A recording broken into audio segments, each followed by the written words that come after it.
Assalamualaikum warahmatullahi wabarakatuh. Hello, how are you today?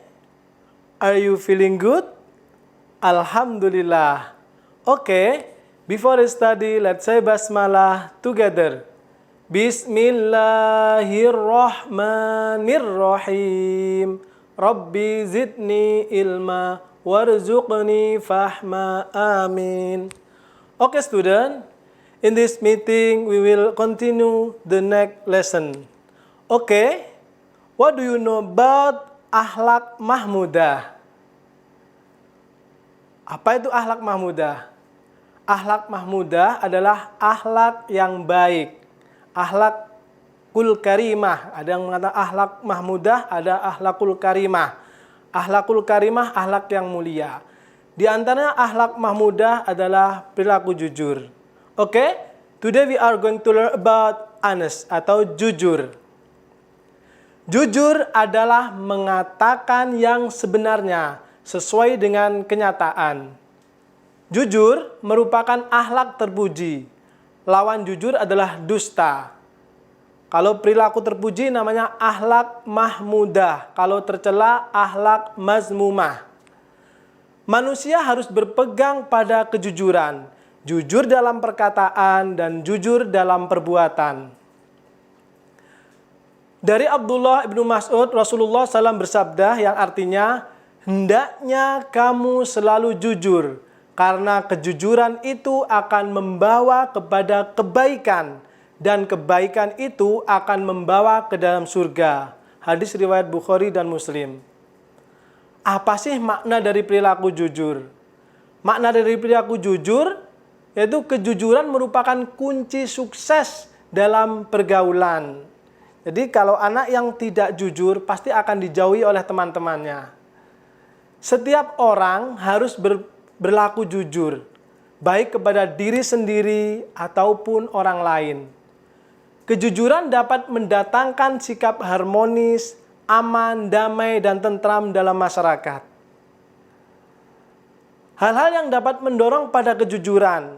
Yang pertama, membiasakan bicara sesuai dengan kenyataan, sesuai dengan perbuatan. Selalu ingat bahwa semua perbuatan manusia dilihat oleh Allah SWT. Meyakini bahwa kejujuran merupakan sikap terpuji yang disenangi oleh Allah SWT. Meyakini bahwa dengan berbuat jujur berarti menjaga diri dari hitamnya wajah di akhirat kelak.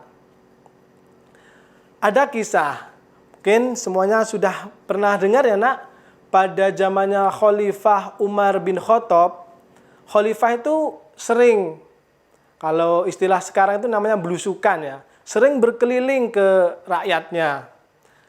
Khalifah Umar pada waktu itu memberikan pengumuman ya, nak, memberikan pengumuman di pasar bahwa para pedagang-pedagang susu yang ada di pasar itu dilarang mencampur susu itu dengan air.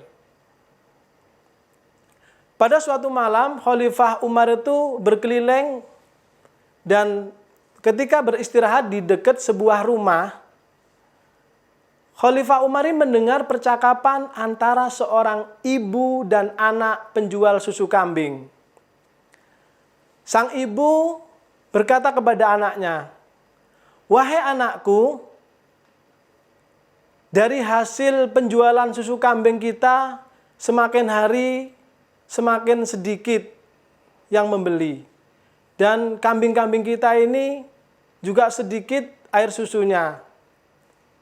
Karena musim kemarau ini banyak dari kambing-kambing itu kurus, sehingga untuk memerah susu kambing hasilnya hanya sedikit. Bagaimana menurutmu jika susu-susu ini kita campur dengan air sehingga nanti kita bisa untung lebih banyak?" Bagaimana jawab sang anak? "Wahai ibu, bukankah Khalifah Umar sudah menegaskan kita dilarang untuk mencampur susu ini dengan air, karena adalah bentuk dari kecurangan, ketidakjujuran. Sang ibu pun menjawab, "Wahai anakku, di malam seperti ini apakah Khalifah Umar tahu?" Khalifah Umar pun tidak akan tahu. Orang-orang pun tidak akan tahu apa yang kita lakukan. Sang anak menjawab ibunya dengan lembut, "Wahai ibuku, benar, Khalifah Umar tidak akan tahu. Orang-orang pun juga tidak akan tahu dengan apa yang kita lakukan. Tapi Allah Maha mengetahui, Allah Maha melihat apa yang kita lakukan." Seketika itu Khalifah sangat takjub dengan mendengar percakapan dari seorang anak yang jujur tadi. Beginilah, jadi kejujuran itu dicintai oleh Allah. Setelah itu Khalifah Umar pulang dan membangunkan anaknya yang bernama Hashim. Bahwa cerita kepada anaknya bahwa ada seorang gadis yang jujur dan nantinya akan dinikahkan dengan putra khalifah yaitu Hashim. Jadi marilah dari kisah ini kita mulai dari diri sendiri selalu berperilaku jujur dalam keadaan sepi maupun ramai, karena apa yang kita lakukan Allah pasti akan melihat. Maka kita harus selalu berperilaku jujur baik dengan perkataan maupun perbuatan. Okay, that's all for today. Let's review the lesson we have learned about Anas. Jadi kita harus berperilaku jujur. Jujur dalam perkataan maupun perbuatan. Dari kisah tadi yang Ustaz Imron ceritakan, kita mengambil hikmahnya. Bagaimana kita berperilaku jujur. As your assignment, read this question. Number 1, apa yang dimaksud dengan jujur? Number 2, sebutkan 3 hal yang dapat mendorong pada kejujuran. Number 3, sebutkan 3 kerugian orang yang tidak jujur. Okay, thank you for attention. Let's close by saying hamdalah together. Alhamdulillahi Rabbil Alamin. See you next time, insyaallah. Wassalamualaikum warahmatullahi wabarakatuh.